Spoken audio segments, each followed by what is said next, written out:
Oi, gente, professora Beth aqui de novo. Dessa vez para a gente conversar um pouquinho sobre alguns conceitos para a gente poder posteriormente entender melhor a questão das civilizações que a gente vai começar a estudar, as grandes civilizações antigas. Então, eu acho importante passar para vocês alguns conceitos para a gente não ter que ficar sendo repetitivo em cada civilização que a gente for estudar, tá? Então vamos lá. No começo da história, mais ou menos há 200 mil anos atrás, a gente já viu isso na aula passada, em que o Homo sapiens já existia, certo? O fato é que há milhares e milhares de anos, durante muito tempo, o homem ele vivia em comunidade. E essas comunidades, dentro delas, existia uma igualdade muito grande, tá, entre as pessoas. Naquele período não existia propriedade privada, tá? Não existia uma pessoa só ou poucas pessoas que tinham domínio da terra, tá? E também não existia uma classe social que era privilegiada. Pelo contrário, a propriedade era coletiva, tá? Pertencia aos habitantes da comunidade, as pessoas que viviam ali. Portanto, toda a produção que era feita, ela era dividida de modo igual e o trabalho ele era feito de modo que todos que cooperavam, todo mundo cooperava entre si, tá? Esse tipo de sociedade, ele é chamado por alguns historiadores de comunidade primitiva, tá? Primeiro conceito, comunidade primitiva. O termo em si, a palavra primitiva e a palavra comunidade, primeiro, tá? A primeira palavra comunidade, ela lembra que existe uma cooperação e uma igualdade enorme entre os indivíduos que estão dentro dessa comunidade, tá? Por isso, comunidade já vem da ideia de igualdade. A questão da palavra primitiva não quer dizer algo pejorativo, tá? Ela nem muito menos quer dizer que seja atrasada. Somente são pessoas, tá? Ou sociedades que se organizavam de um modo diferente. No caso, ele quer dizer são aquelas primeiras sociedades organizadas pelos primeiros seres humanos da nossa espécie. Portanto, ele diz primitiva, tá? Não que seja primitiva de atrasada, mas ele quer se relacionar que ela é primitiva porque foram os primeiros seres humanos da nossa espécie que começaram a utilizar esse tipo de comunidade, tá? Igualitária. As comunidades primitivas, elas não eram menos evoluídas do que a nossa, tá? Tenham isso em mente. Elas podiam ser tão complexas quanto outras sociedades atuais que a gente tem aqui, tá? Elas só vão representar outra maneira de viver, beleza? Outro jeito de se viver, não que necessariamente nós sejamos melhores do que eles. E isso a gente já debateu várias vezes, tá? A divisão do trabalho, como era feita, tá? A gente viu que durante milhares de anos os homens e as mulheres eles foram aprendendo a trabalhar com fogo, com madeira, com osso, com barro, com cerâmica, com metais. Graças a esses avanços, as pessoas elas puderam se alimentar melhor, tá? E se proteger melhor. E isso a gente já viu.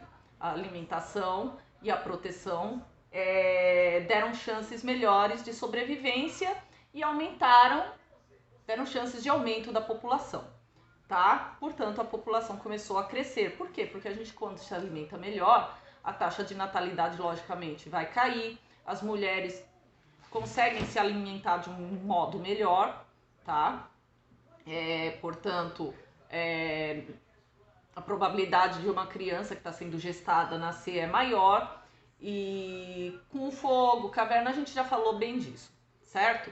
Porém, algumas comunidades passaram a reunir muitas pessoas, às vezes centenas, milhares de pessoas. Isso com o tempo, tá? Isso é gradativo, eu não tô falando de uma coisa que aconteceu imediatista, tá? Isso é uma coisa que demora. Então, algumas comunidades começaram a crescer de tal forma que eles começaram a pensar como que a gente vai conseguir comida para todo mundo? Como que a gente vai aumentar essa produção de alimento, tá?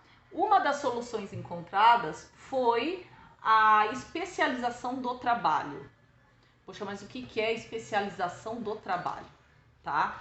A gente vai entender agora.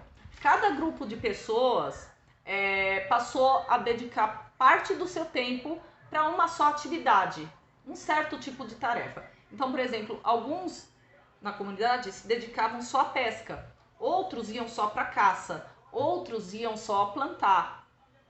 Isso é uma especialização, tá? Os historiadores atuais, eles chamam isso, essa especialização é divisão de trabalho, é outro conceito, tá? As comunidades, elas vão se especializando, tá? Então a gente vai ter uma série de trabalhadores que trabalham com metal, com couro, com vidro, com cerâmica. Cada um se especializou em uma coisa, tá? Os especialistas, eles tinham facilidade para aperfeiçoar suas ferramentas. Por quê? Porque eles podiam aperfeiçoar as ferramentas e melhorar a qualidade dos seus produtos. Diferente de quem utilizava, eu sei trabalhar com metal, mas eu sei trabalhar com cerâmica, eu sei trabalhar... Beleza, é legal ser multiuso, mas o cara que se especializou, ele podia focar bem mais o seu trabalho naquilo, certo? E aí é o pulo do gato, certo? E a partir daí que a gente vai tentar entender o nascimento do comércio e o nascimento do dinheiro, tá? Hoje em dia, se a gente for pensar, é difícil uma família, uma comunidade ou um país capaz de produzir tudo o que ele precisa sozinho, certo? Por isso que a gente tem o comércio. Hoje em dia, dificilmente um país produz tudo sozinho, por si próprio, ou uma família não precisa de ninguém, de nada, tá? Então a gente vai começar a entender o surgimento desse comércio e do dinheiro, tá? Durante milhares de anos, como a gente já falou, as sociedades humanas, elas tinham uma economia de subsistência, como a gente já estudou isso. O que é uma economia de subsistência? É quando você tem uma comunidade e você planta, colhe, faz cerâmica, tudo para sua própria comunidade, tá? Para sua subsistência, você não tem um excedente, você não vende o que sobra, porque não sobra, é somente para o consumo seu e da sua família, do pessoal que mora com você, beleza? A economia de subsistência produzia somente o necessário. Não existia uma sobra, como eu falei, nenhum excedente, tá? Portanto, se não tem excedente, não há nada para ser vendido. Então, a gente não tem existência do comércio. Primeiro ponto, tá? Enquanto a gente tem uma sociedade que usa a subsistência, não tem comércio, tá? Em alguns lugares, por causa desse aumento, dessa divisão do trabalho, o aumento da especialização começou a produzir, as sociedades que tiveram essa especialização, muitas delas começaram a produzir em maior quantidade do que se consumia, do consumo dessa sociedade, tá? Ou seja, eles consumiam, eles produziam para o consumo e sobrava, tá? Então, isso é o excedente, surgiu o excedente, tá? O que eles vão fazer para não desperdiçar o excedente, tá? O excedente de produção, que não precisa ser necessariamente alimento, tá? Pode ser uma produção de metal, uma produção de cerâmica, ou seja, eles tiveram para o consumo deles e tá sobrando, tá? No início, existe uma troca entre as comunidades, tá? Então, vamos supor que uma comunidade produz muita cerâmica e a outra comunidade produz estanho. Só que essa comunidade que produz cerâmica, ela não tem estanho, certo? E aquela comunidade que tem estanho produzindo, a cerâmica dela é uma porcaria. Então, assim, eles faziam trocas. E essas trocas são o início do comércio, tá?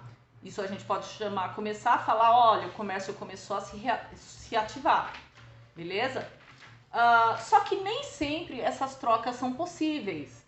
Nem sempre o que uma comunidade produz interessa para outra. De repente eu tenho produção de, sei lá, eu tenho milho, mas a outra comunidade também tem milho e a gente não pode trocar, não vai interessar para mim querer o teu milho. Então, era preciso encontrar uma mercadoria que todos precisassem, de uso comum, que fosse uma mercadoria em que todas as comunidades antigas apreciassem.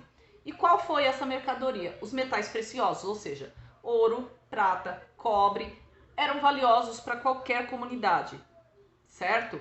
Então, os comerciantes passaram, então, a querer receber e pagar com pedaços de metais preciosos.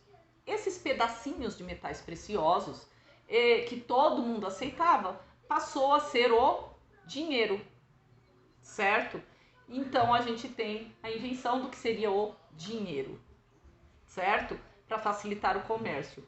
Então a partir daí você pode comprar qualquer mercadoria só tendo metais preciosos. Lógico que isso posteriormente, aí a gente vai ter confecção de moedas, mas isso é posterior. A gente está falando do início, pelo início do comércio. A partir depois a gente vai ter confecção sim de moedas, cunhagem, e a gente vê isso mais para frente quando falar das comunidades, tá?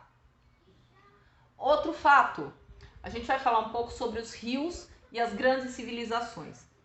Primeira coisa, agricultura. A agricultura a gente tem como a principal invenção da humanidade em si, tá? Para ter a sua plantação sempre irrigada, sempre verdinha, legal, o que eles faziam? Eles passaram a usar canais de irrigação, tá? O que é canal de irrigação em si? Basicamente você cavar a terra para levar água para um grande rio até uma área plantada. Então você sempre tem que ter a área de agricultura próxima ao rio, tem que ter irrigação de algum modo, tá? Por esse motivo, e vocês vão analisar quando a gente começar a estudar as grandes civilizações,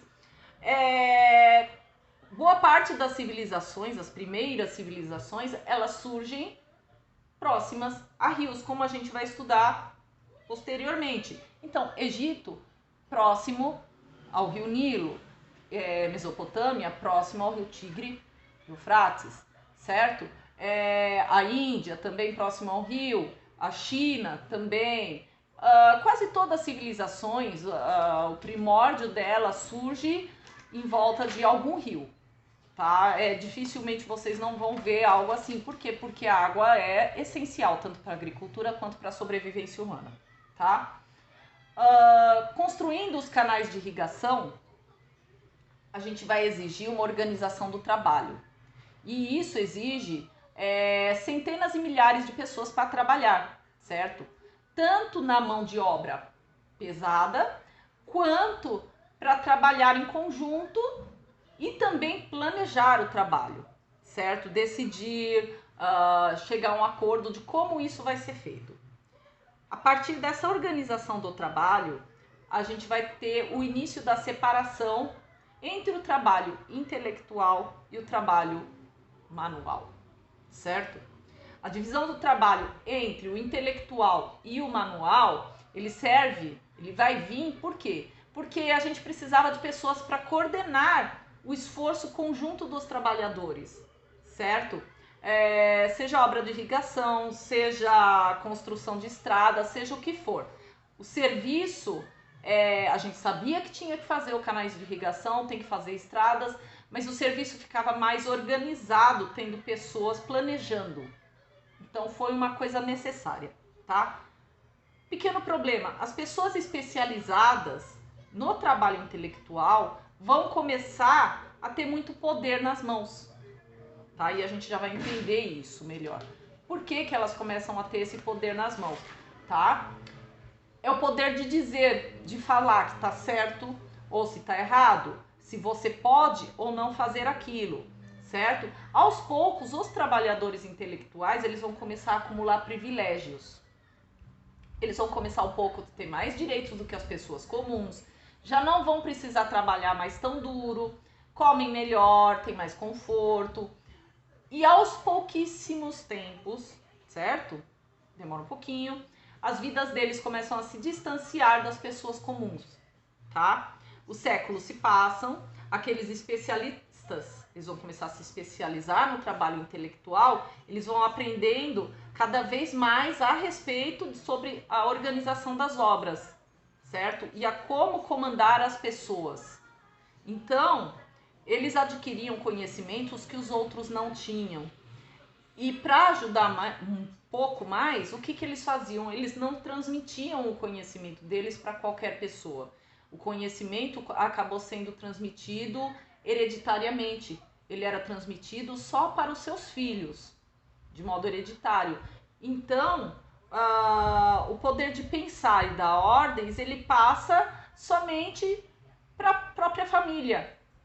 E isso acaba gerando a desigualdade. Por quê? Porque quem era trabalhador braçal vai continuar sendo trabalhador braçal, porque não vai ter oportunidade de ter o conhecimento que o cara que tinha, o trabalho intelectual, ter, porque ninguém vai repassar para ele, tá?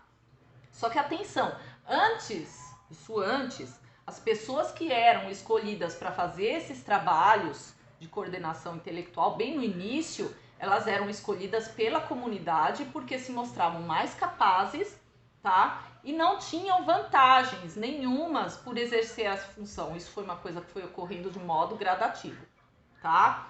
Só ao longo dos séculos é que o conhecimento ele deixa de ser compartilhado para a comunidade e foca só na hereditariedade, tá? As decisões elas deixam de ser tomadas pela comunidade e se tornam também um privilégio só de uma minoria, que é essa minoria intelectual. A liderança, então, ela não é mais decidida por todos. Aquela ideia de terra, comunidade, de uma coisa igualitária, ela começa a acabar. Surge aos poucos a propriedade privada, certo?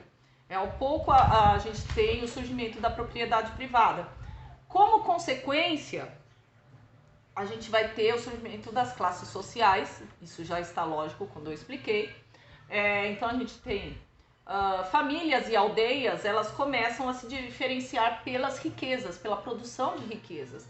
O crescimento da população, divisão do trabalho, tudo isso vai isolar as famílias, tá? Então, aos poucos, as famílias não vão mais nem compartilhar as suas riquezas, tipo, fulano tá precisando de tal coisa, foda-se, desculpa a palavra, dane-se ele, tá?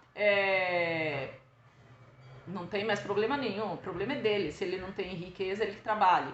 Eles começam também a cercar as suas próprias terras e defender ela com unhas e dentes, caso alguém quisesse invadir. Então isso é o início da propriedade privada, tá? Nasce a propriedade privada. E essa propriedade privada, detalhe, ela também é hereditária, tá? Porque do mesmo modo que o intelecto, eles também só vão passar a propriedade privada para os seus filhos, tá? Os pobres, é aquele caso, os pobres vão herdar o trabalho duro e os ricos vão herdar as grandes terras e o trabalho intelectual, certo? Eu acho que a partir daí, com essa divisão de classes, eu acho que vocês já conseguem ter uma ideia de como vai acabar surgindo o Estado. É lógico que o Estado vai ficar na mão de uma minoria, de famílias que vão acabar se tornando mais ricas, certo? E eu acho que agora vocês conseguem compreender um pouquinho melhor quando a gente começar a falar sobre Mesopotâmia, Egito e as outras grandes civilizações, porque o processo em si vai ser praticamente o mesmo em todas que a gente vai ver. A formação de pequenas aldeias, pequenas comunidades, até alguns grupos privilegiados começarem a ter o trabalho de intelecto um pouco maior. A formação em si vai ser a mesma, tá? Vai mudar uma coisa ou outra, mas por isso que eu quis compartilhar pelo menos alguns temas básicos antes da gente engajar de vez nas sociedades, certo? Eu espero que vocês tenham compreendido os termos da aula, tá? A gente fica por aqui e até a próxima, galera. Bye, bye.